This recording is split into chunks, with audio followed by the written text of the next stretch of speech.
السلام علیکم ورحمۃ اللہ ڈیئر ویورز، امید ہے انشاءاللہ آپ خیریت سے ہوں گے۔ عمرہ سیریز کی نئی ایپیسوڈ کے ساتھ حاضر ہوں بڑے عرصے بعد۔ وہ وجہ آپ میرے ولاگز میں دے سکتے ہیں بھی یہاں پہ بتا کے، تو آپ کا ٹائم نہیں ضائع کرنا چاہتا۔ بہرحال ولاگز بھی ضرور دیکھیں، وہ بھی ساتھ ساتھ چلتے رہتے ہیں۔ آج مجھے ٹائم ملا تو میں نے کہا کیوں نہ عمرہ سیریز والی دوبارہ سے انشاءاللہ آپ کے ساتھ شیئر کی جائے۔ جو مجھے چیزیں پتہ ہیں آپ کو بتائی جائیں، آپ کے ساتھ شیئر کی جائیں، اور بدلے میں آپ اپنی رائے، آپ اپنا جو بھی اوپینین ہے وہ مجھے کمنٹس میں دیں، ٹھیک ہے جی۔ آج ہم بات کریں گے کہ عمرہ جو ہم کرنے جاتے ہیں اس کا کیا فائدہ ہے، ہم جاتے کیوں ہیں، اور اس کا بدلے میں ہمیں ملتا کیا ہے، ٹھیک ہے۔ سب سے پہلی بات تو قرآن میں اللہ تعالیٰ نے فرمایا ہے وَأَتِمُّ الْحَجَّ وَالْعُمْرَةَ لِلَّهِ، کہ عمرہ اور حج اللہ کے لیے کرو، ٹھیک ہے۔ تو یہ ایک قسم کا اللہ کا آرڈر ہے۔ اس میں دو چیزیں ہیں، ایک تو اللہ کہہ رہا ہے کہ میرے لیے کرو، اور دوسری بات اللہ کہہ رہا ہے کہ میرے لیے کرو، ٹھیک ہے۔ مطلب ہے کہ اللہ کے لیے حج عمرے کا اہتمام کرنا چاہیے، اور کس کے لیے کرنا چاہیے؟ صرف اللہ کے لیے۔ یہ دونوں چیزیں اس سے بڑی واضح ہیں۔ وہ کس طرح سے کہ لوگ اس وجہ سے بھی جاتے ہیں کہ باقی کہیں کہ اس کے پاس پیسہ ہے، یا صرف انجوائمنٹ کی حد سے، یا صرف ایک آپ کہہ سکتے ہیں ٹور کرنے کے لیے۔ تو یہاں پہ اللہ نے نیت کا بیسیکلی کہا ہے کہ میرے لیے حج اور عمرہ کرو، ٹھیک ہو گیا جی۔ یہ پہلی چیز ہوگی۔ دوسری بات نبی صلی اللہ علیہ وسلم نے فرمایا ہے، یہ حدیث ہے سنن النسائی کی۔ نبی صلی اللہ علیہ وسلم نے فرمایا کہ 3 بندے ایسے ہیں جو اللہ کے مہمان ہیں۔ پہلا ہے غازی، جو کہ یعنی کہ جنگ لڑنے گیا ہوا ہے اللہ کے راستے میں، صرف اللہ کے لیے۔ دوسرے نمبر پہ ہے حاجی، جو حج کے لیے جاتے ہیں، اور تیسرے نمبر پہ ہے معتمر، جو عمرے کے لیے جاتا ہے۔ یہ 3 بندے اللہ کے یہاں بہت معزز ہیں، اور اللہ ہر کسی کو عمرے پہ نہیں بلاتا۔ یہ ہم نے اکثر لوگوں سے بھی سنا ہے کہ عمرے کے لیے بلاوا چاہیے ہوتا ہے، پیسہ نہیں۔ پیسہ ایک فیکٹر ہے، لیکن مین چیز بلاوا ہے۔ بلاوا ہوگا اللہ کا تو آپ کے پاس پیسے بھی ارینج ہو جائیں گے انشاءاللہ، ٹھیک ہے۔ تیسرے نمبر پہ ہمارے پاس ہے کہ اس سے گناہ معاف ہوتے ہیں۔ گناہ معاف کرنے کا ایک بہت بڑا موقع ہے یہ۔ وہ کس طرح سے نبی صلی اللہ علیہ وسلم نے فرمایا ہے کہ ایک عمرے اور دوسرے عمرے کے مابین جتنے گناہ ہوتے ہیں وہ اللہ معاف کر دیتا ہے۔ اب ایگزامپل میں گیا تھا پچھلے سال سپٹمبر میں، اور میں جاتا ہوں اس سال اگلے سال جنوری میں، تو اس انشاءاللہ اللہ سے امید ہے اس کے درمیان جتنے گناہ ہوئے ہوں گے وہ اللہ معاف کر دے گا، کیونکہ گناہ تو ہر بندے سے ہوتے ہیں۔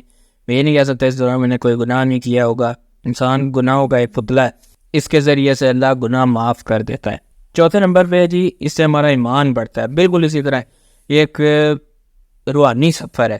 وہاں پہ آپ جو ماحول دیکھتے ہیں، فضا دیکھتے ہیں، ایک سیرینٹی دیکھتے ہیں نا وہاں پہ، وہ بڑی امیزنگ ہے۔ اس سے آپ کا ایمان واقعی بہت اوپر چلا جاتا ہے۔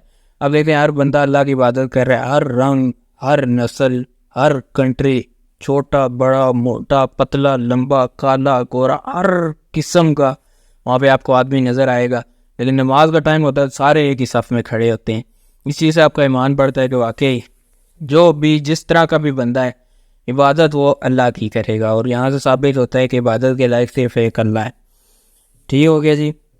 اس کے بعد 5ویں نمبر پہ کہ باڈی کو اسٹرینتھ ملتی ہے۔ عمرہ میں پہلے بھی ویڈیو میں بتا چکا ہوں کہ آپ کو بہت زیادہ چلنا پڑتا ہے، کم از کم 20 کلومیٹر تو آپ ڈیلی کا چل ہی رہے ہوں گے، تو اس سے آپ کی اسٹرینتھ میں بھی اضافہ ہوگا، اور یہ اسٹرینتھ قدرتی اللہ دے دیتا ہے۔ میں نے وہاں پہ ایسے بزرگ دیکھے ہیں کہ یہاں پہ وہ شاید 1 کلومیٹر چلتے 6 بار سوچیں، وہاں پہ وہ پورا عمرہ پیدل کر رہے ہوتے ہیں۔ کون ہمت دینے والا ہے؟ جو آپ کو بلا رہا ہے، جس کے آپ مہمان ہیں، وہ آپ کو ہمت دے گا انشاءاللہ۔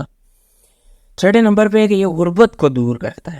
آپ سوچیں ہوں گے اتنا پیسے بندہ لگا کے جاتا ہے تو غربت کہاں سے دور ہوتی ہے، بلکہ تو پیسے الٹا لگ رہے ہیں۔ میں 100% یقین کے ساتھ کہہ رہا ہوں کہ آپ کی غربت دور ہوگی، کیونکہ میرے اور آپ کے نبی صلی اللہ علیہ وسلم نے فرمایا ہے کہ حج اور عمرہ لگاتار کرتے رہا کرو، کیونکہ یہ گناہوں اور غربت کو اس طرح سے مٹاتا ہے جس طرح آگ لوہے سے زنگ کو مٹاتی ہے۔ میرے خیال میں آگ کا لفظ ہے حدیث میں اسکرین پہ شو کرا دوں گا، اگر غلط ہوا تو اللہ معاف کرے، لیکن ہے حدیث اسی طرح سے کہ اس طرح سے یہ گناہوں کو صاف کر دیتے ہیں جس طرح لوہے سے زنگ، ٹھیک ہے۔ تو نبی صلی اللہ علیہ وسلم نے فرما دیا تمہارا اس پہ 100% ایمان ہے، اور ہونا بھی چاہیے کہ انشاءاللہ اس کا غربت بھی دور ہوگی اور گناہ بھی، ٹھیک ہو گیا۔